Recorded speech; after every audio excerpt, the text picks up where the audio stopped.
আজকে আমরা যে ম্যাথটি করব সেটি বিবি অনার্স অ্যাকাউন্টিং ডিপার্টমেন্ট 2019 সালে আসছে। তো আমাদের এখানে প্রশ্নে লেখা আছে ABC limited use perpetual inventory system, মানে তারা নিত্য মজুত পদ্ধতিতে হিসাব করে থাকে বা ইউজ করে থাকে। The following data relates of ABC limited. ABC লিমিটেডের এখানে কিছু তথ্য দেওয়া আছে। জুলাইয়ের 1 তারিখ বলা আছে বিগিনিং ইনভেন্টরি 400 টাকা 8 টাকা 3200, মানে ওপেনিং প্রারম্ভিক মজুদ পণ্য 400 ইউনিট আছে, প্রতি ইউনিট হচ্ছে 8 টাকা করে, 3200 টাকা। 10 তারিখে পারচেজ 1000 ইউনিট, প্রতি ইউনিট 9 টাকা করে, 9000 টাকা।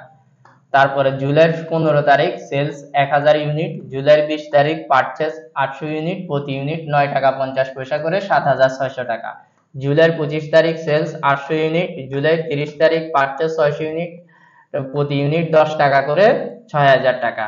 The physical inventory count on July 31, 2018 shows 1000 unit on hand, মানে জুলাইয়ের 31 তারিখে যখন বাস্তবে পণ্যগুলা কাউন্ট করা হয়েছে, হিসাব করা হয়েছে, তখন মজুদ পণ্য পাওয়া গেছে হচ্ছে 1000 ইউনিট।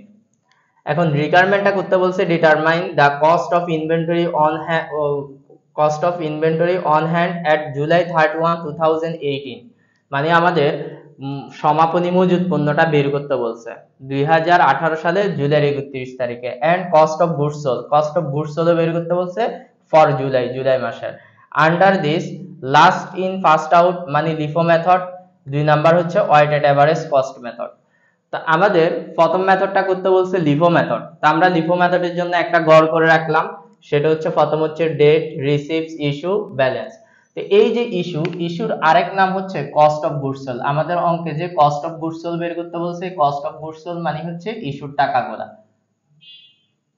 আশা করি বুঝছো। তো এটাকে ইস্যু লিখলে হবে, কস্ট অফ গুডস সোল্ড লিখলে হবে। তা আমরা রিসিভসে কোন জিনিসগুলা বসাবো, ইস্যুতে কোন জিনিসগুলা বসাবো? সকল পারচেজ আর সেলস রিটার্ন গুলা ইস্যু রিসিভসে বসবে। আবার বলতেছি, সকল পারচেজ আর সেলস রিটার্ন গুলা রিসিভস এর মধ্যে বসবে, তারপরে হচ্ছে সেলস আর পারচেজ রিটার্ন গুলা ইস্যুতে বসবে। আমাদের প্রথম যে মেথডটা সেটা বলা আছে লাস্ট ইন ফার্স্ট আউট, মানে হচ্ছে আগের শেষের পণ্য আগে যাবে, শেষের পণ্যগুলা কি আগে যাবে। এটার মানে হচ্ছে যে পণ্যগুলো আমরা সবার শেষে পারচেজ করব, সেই পণ্যগুলা সবার আগে ইস্যু করব, মানে সবার আগে বিক্রি করব। তো বিক্রি করার ক্ষেত্রে মূলত এই মেথডটা প্রযোজ্য হবে, মানে যে পণ্যগুলো আগে সবার শেষে কিনবো সেই পণ্যগুলা সবার আগে সেলস করব, এতটুকুই মনে রাখবা। আর ব্যালেন্সের মধ্যে উদ্দীপ্ত টাকাটা বসবে। আমাদের প্রথম হচ্ছে জুলাই 1 তারিখ। আরেকটা বিষয় একটু বলে রাখি, যখন আমরা এই অ্যাস্ট্রোলেজার অ্যাকাউন্ট গুলা করবো তখন তারিখগুলা মেনটেন করে করতে হবে।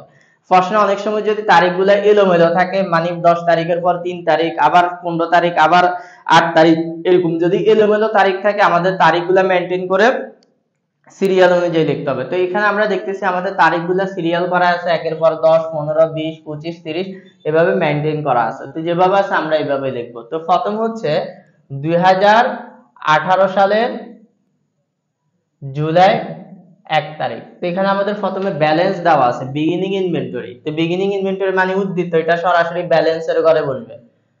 কত? 400। প্রতি ইউনিট কত টাকা করে? 8 টাকা করে।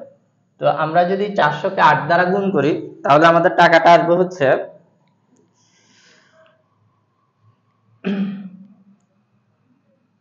3200 টাকা। তো আশা করি এটা তোমরা সবাই বুঝছো।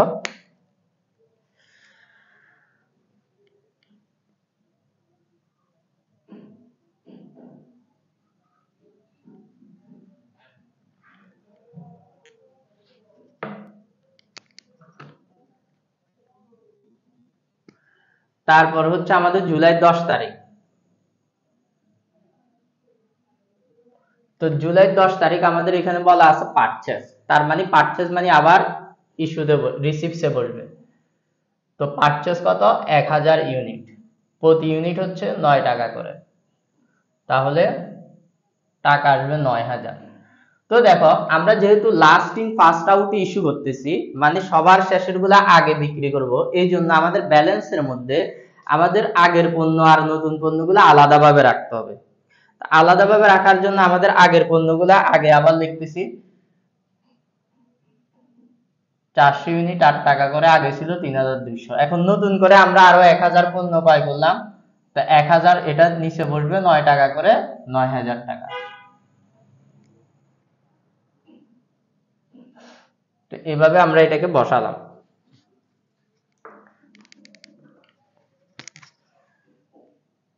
এরপরে হচ্ছে আমাদের জুলাইয়ের 15 তারিখ। তো জুলাইয়ের 15 তারিখ আমরা সেলস করতেছি।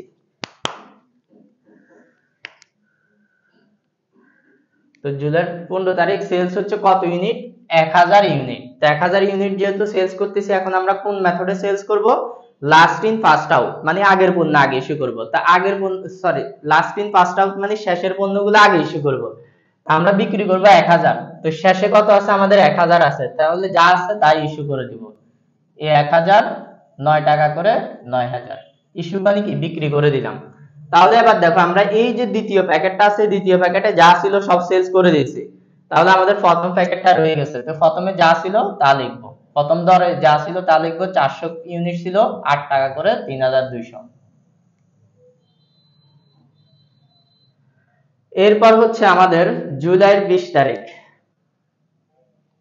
তো জুলাইয়ের 20 তারিখ বলা আছে হচ্ছে আমাদের purchase 800 unit at the rate টাকা 9.5 টাকা 7600। এটা মানে হচ্ছে আমরা আবার 800 ইউনিট ক্রয় করলাম, প্রতি ইউনিট 9 টাকা 50 পয়সা করে, 7600 টাকা। তো যেহেতু পারচেজ করছি, এটা রিসিভস এর মধ্যে বলবে। 800 ইউনিট, প্রতি ইউনিট হচ্ছে 9 টাকা 50 পয়সা করে, গুণ করলে 7600 টাকা আসবে। তার মানে এখন ব্যালেন্সে আমাদের আবার দুইটা দরের পণ্য হয়ে গেছে। আগে ছিল 400 টাকা 8 টাকা দরের, এখন আসছে 9 টাকা 50 পয়সা দরের। তা আগের দরের পণ্যটা আবার নিচে নামাবো, কারণ আমরা নতুন পণ্যগুলো আগে ইস্যু করবো, এর জন্য নতুন পুরাতন আলাদাভাবে রাখতে হবে। 8 টাকা করে, 3200। এখন নতুন করে যে 800 ইউনিট ক্রয় করলাম, এটা তার নিচে বসাবো, নতুনটা সবসময় নিচে বসাবো। এটার দর হচ্ছে 9 টাকা 50 পয়সা করে, 7600 টাকা। এরপর হচ্ছে জুলাইয়ের 25 তারিখ। তো জুলাইয়ের 25 তারিখে আমরা আবার সেলস করতেছি 800 ইউনিট। তা আমরা কোন মেথডে ইস্যু করতেছি? লাস্ট ইন ফার্স্ট আউট, মানে লাস্টের গুলো আগে ইস্যু করব। তো লাস্টে কত আছে? 800 আছে, ইস্যু করব 800। তাহলে যা আছে তা দিয়ে দিব। 800 দর হচ্ছে কত? 9 টাকা 50 পয়সা। তো কত টাকা আসবে? 7600 টাকা আসবে। তো এবার দেখো ব্যালেন্সে আমাদের কি থাকতেছে? 9 টাকা 50 পয়সা দরের পণ্যগুলা সব ইস্যু করে ফেলছি, মানে এগুলা চলে গেছে। তাহলে 8 টাকা দরের পণ্যগুলো আছে, 400 ইউনিট 8 টাকা করে, 3200। এরপর জুলাই 30 তারিখ। তো জুলাই 30 তারিখে আমরা আবার পারচেজ করছি, তাহলে রিসিভসে বসবে কত ইউনিট? 600 ইউনিট, কত টাকা করে? 10 টাকা করে, 6000 টাকা। আমরা এখানে 600 ইউনিট লিখব, 10 টাকা করে, 6000 টাকা। তার মানে ব্যালেন্সে আমাদের আবার দুইটা দরের পণ্য হয়ে গেছে। আগে ছিল 8 টাকা দরের, এখন 10 টাকা দরের। 8 টাকা দরের ছিল 400, 8 টাকা করে, 3200। নতুন করে আমাদের 600 ইউনিট আসছে, এটা হচ্ছে দর 10 টাকা করে, 6000 টাকা। এখন দেখো আমাদের জুলাই 31 তারিখে একটা হিসাব করছে ওরা, the physical inventory count on July 31, 2018 shows 1000 unit on hand. মানে বছর শেষে, মানে জুলাই মাসের 31 তারিখে আমাদের যখন ফিজিক্যালি কাউন্ট করছে, তখন গড়ে কত ইউনিট পাইছে? 1000 ইউনিট পাইছে। তা আমরা দেখতেছি এখন ব্যালেন্সও আমাদের 400 আর 600, মানে টোটাল 1000 আছে। তাহলে কাউন্টের হিসাবটা বরাবর মিলে গেছে। কিন্তু কোনো কারণে এখন যদি এটা যদি 1000 এর চেয়ে বেশি আসতো এখানে, তাহলে আমাদের যে জিনিসটা বেশি আসছে সেই জিনিসটাকে আমাদেরকে ইস্যু করে দিতে হতো, মানে ঘাটতি হিসেবে ইস্যু করে দিতে হতো, শর্টেজ হিসেবে। তা আশা করি বুঝতে পারছো। তাহলে এখন আমরা এটা যদি যোগ করি, 1000 ইউনিট হচ্ছে 1000, এটা টাকা আসবে হচ্ছে 9200। এটাই হচ্ছে আমাদের ইন্ডিং ইনভেন্টরি টাকা। এবার কস্ট অফ গুডস সোল্ড টাকা যদি বের করতে যাই, এই দুটোটা যোগ করে দিব। তাহলে এই দুটোটা যোগ করলে এটা আসবে 16600 টাকা। আমাদের অঙ্কে যে রিকোয়ারমেন্টটা করতে বলছিল, সেখানে হচ্ছে determine the cost of inventory on hand. তো cost of inventory on hand হচ্ছে এই দুইটা টাকা, মানে ব্যালেন্সের শেষে যে দুইটা টাকা আছে সেই দুইটা টাকার যোগফল। কত আছে? 3200 আর 6000, টোটাল 9200 টাকা। 9000 কত টাকা? 200 টাকা। এরপরে কস্ট অফ গুডস সোল্ড মানে বিক্রিত পণ্যের ব্যয়। তা আমরা যেগুলা বিক্রি করছিলাম 1000, সেগুলোর ব্যয় হচ্ছে 9800 ইউনিট, যেগুলো বিক্রি করছি সেগুলোর ব্যয় হচ্ছে 7600, তাহলে টোটাল হচ্ছে 16600 টাকা। তো এটাই হচ্ছে আমাদের কস্ট অফ গুডস সোল্ড এর মান। তো এটা না লিখলেও চলতেছে, তবে তোমরা চাইলে এখানে নিচে ছোট করে লিখে দিতে পারো, এভাবে দেখাই দিই একটু। এখানে লিখতে পারো cost of inventory, cost of inventory is equal to টাকা লিখবা 9200, তারপরে লিখবা কস্ট অফ গুডস সোল্ড।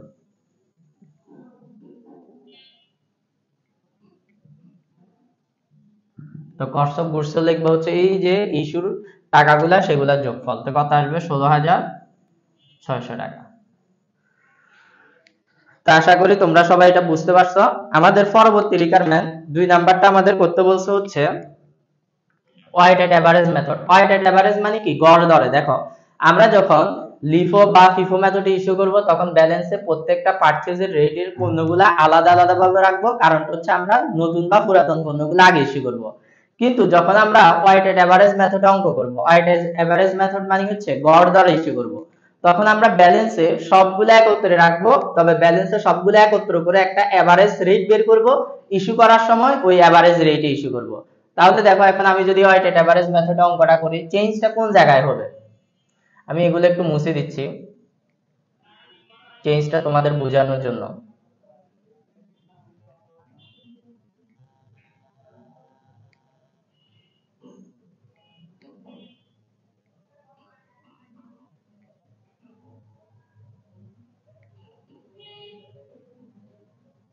দেখো যখন আমরা ওয়েটেড এভারেজ মেথডে অঙ্ক করব, তখন পারচেজ করলে ব্যালেন্সে গিয়ে যোগ হবে, ইস্যু করলে বা বিক্রি করলে ব্যালেন্সে গিয়ে বিয়োগ হবে। তো প্রথমে দেখো আমাদের কাছে ব্যালেন্সে 400 ইউনিট ছিল, আমরা এবার নতুন করে ক্রয় করলাম 1000 ইউনিট, তাহলে ব্যালেন্সে এখন টোটাল ইউনিট হবে 1400। ব্যালেন্সে আগে আমাদের ছিল 3200 টাকা, নতুন করে আমরা আরো 9000 টাকার পণ্য ক্রয় করলাম, তাহলে আমাদের হয়ে যাবে 12200 টাকা। তা আশা করি বুঝছো। এখন খেয়াল করে দেখো, আগেরটার দর ছিল 8 টাকা, নতুন করে যেগুলো আনছি সেগুলোর দর হচ্ছে 9 টাকা, তাহলে দরে ভিন্নতা আছে। এই দরটা ভিন্ন থাকার কারণে এখন আমাদেরকে আবার নতুন করে দর বের করতে হবে। কিভাবে বের করতে হবে? ক্যালকুলেটর প্রথম 12200 তুলবা, ভাগ কত দিবা? ইউনিট দ্বারা ভাগ করবা, তাহলে 12200 ভাগ 1400, তো সমান চিহ্ন দিবা, যে দরটা আসবে সে দরটা এখানে লিখবা, তাহলে দরটা আসবে হচ্ছে 8 টাকা 8.714। এরপরে দেখো আমরা কি করলাম, জুলাইয়ের 15 তারিখে আমরা 1000 ইউনিট সেলস করতেছি। এই সেলস করার সময় ব্যালেন্সের এভারেজ রেটটা বসবে। তো এভারেজ রেটটা কত? 8.714।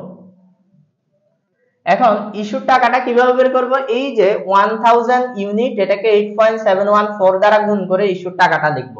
তো এটাকে যদি আমরা গুণ করি, তাহলে আমাদের টাকা আসবে 8714। 8714 টাকা আসবে। এবার আসো ব্যালেন্সের টাকাটা আমরা কিভাবে বের করব? আমাদের আগে ছিল 1400, সেখান থেকে আমরা 1000 কি করলাম? বিক্রি করে দিলাম, তাহলে 1000 বিক্রি করলে আর গুদামে কত থাকবে? 400 ইউনিট থাকবে, তার মানে এখানে 400 বসবে। তার মানে ইস্যু করলে বিয়োগ করব, ইস্যু করলে ব্যালেন্সে গিয়ে বিয়োগ করব, পারচেজ করলে ব্যালেন্সে গিয়ে যোগ করব। এটার মানে হচ্ছে এই 1400 থেকে আমরা 1000 সেলস করে দিছি, তাহলে আর 400 থাকবে। টাকা কত ছিল? টাকা ছিল 12200। 12200 থেকে 8714 টাকার পণ্য সেলস করে দিছি, তাহলে আর কত টাকা থাকবে? 12200 থেকে 8714 বিয়োগ করে দিবা। তো বিয়োগ করলে এটা আসবে হচ্ছে আমাদের 3486। তো দেখো আগের যে রেটটা ছিল এটাও রেটটা এখানে সেম। তো রেট সেম থাকলে রেট আর ভাগ করে নতুন করে বের করতে হবে না, আগের রেটটাই বসাই দিবা। এরপরে আমরা জুলাইয়ের 20 তারিখে আবার পারচেজ করছি 800 ইউনিট, 9 টাকা 50 পয়সা করে, 7600 টাকা। তাহলে পারচেজ করছি মানে ব্যালেন্সে এখন আবার পণ্য বেড়ে যাবে, এই জন্য কোয়ান্টিটির সাথে কোয়ান্টিটি যোগ, টাকার সাথে টাকা যোগ, মানে ইউনিটের সাথে ইউনিট যোগ, টাকার সাথে টাকা যোগ। তা আগে ছিল 600, নতুন করে আরো 800 ক্রয় করলাম, তাহলে এবার হবে 1200। আগে ছিল 3886 টাকা, 3486 টাকা, নতুন করে আরো 7600 টাকা ক্রয় করলাম, তাহলে 3486 সাথে 7600 যোগ হবে। তো যোগ করলে এটা আসবে হচ্ছে আমাদের 11,086। এখন দেখো আগে দর ছিল 8.714, এটার দর হচ্ছে 9.7। তো দরে ভিন্ন থাকার কারণে আমরা আবার নতুন করে দরটা বের করব। কিভাবে বের করব? 11,086 কে 1200 দ্বারা ভাগ করব। 11,086 ভাগ 1200, তাহলে ভাগ করলে যে রেটটা আসবে সেটা হচ্ছে আমাদের 9.238। এরপরে দেখো 25 তারিখে আমরা আবার সেলস করতেছি 800 ইউনিট, সরি 800 ইউনিট। 25 তারিখে সেলস করতেছি 800 ইউনিট। সেলস এর মধ্যে কোন দরটা বসবে? এভারেজ রেটটা বসবে। যে তারিখে সেলস করতেছি তার পূর্বের এভারেজ রেটটা বসবে। তো এখানে এভারেজ রেটটা হচ্ছে 9.238। তাহলে এই যে 800 সাথে 9.328 গুণ করলে ইস্যুর ব্যালেন্সটা আসবে। তো ইস্যুর যে টাকাটা আসবে এটাকে 800 গুণ 9.238, তো গুণ করলে টাকাটা আসবে হচ্ছে আমাদের 7,390।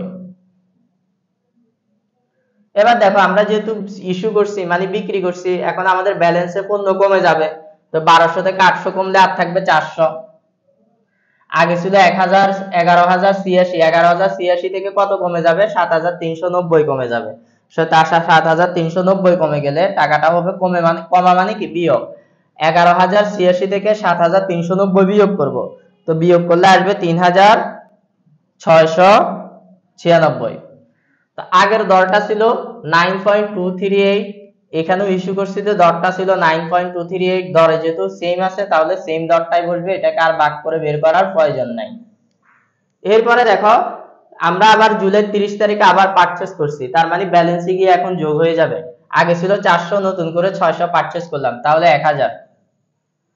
আগে টাকা ছিল 3,696, এটার সাথে 6000 যোগ হবে, তাহলে টাকা হবে 9,696। আগের দরটা ছিল 9.238, নতুন করে যে দরটা আসছে সেটা হচ্ছে 10। দরে ভিন্ন থাকার কারণে আবার একটা এভারেজ রেট বের করতে হবে। এই যে 9,696, এটাকে 1000 দ্বারা ভাগ করব। তো 1000 দ্বারা ভাগ করলে এটার দর আসবে 9.696। তো দেখো এখন আমরা এই জিনিসগুলো যদি যোগ করি, এখানে ছিল আমাদের 1000 সমাপনী মজুত পণ্য ইউনিট, আর টাকা হচ্ছে 9,696। আর এখানে এই যে কস্ট অফ গুডস সোল্ড ইস্যুর দুইটা টাকা আছে, দুইটা টাকা যদি আমরা যোগ করি, এই দুইটা টাকা যোগ করলে এটা আসবে 16,104 টাকা। তো আমরা এখানে নিচে লিখে দিব cost of inventory. Cost of inventory হচ্ছে 9,696 টাকা, আর কস্ট অফ গুডস সোল্ড হচ্ছে 16,104 টাকা। তা আশা করি এই ম্যাথটা তোমরা সবাই বুঝতে পারছো। তারপরে যদি তোমাদের কোনো প্রবলেম থাকে অবশ্যই জানাবা। আজকের মতো এতটুকুই, সবাই ভালো থাকবা। ওকে, আল্লাহ হাফেজ।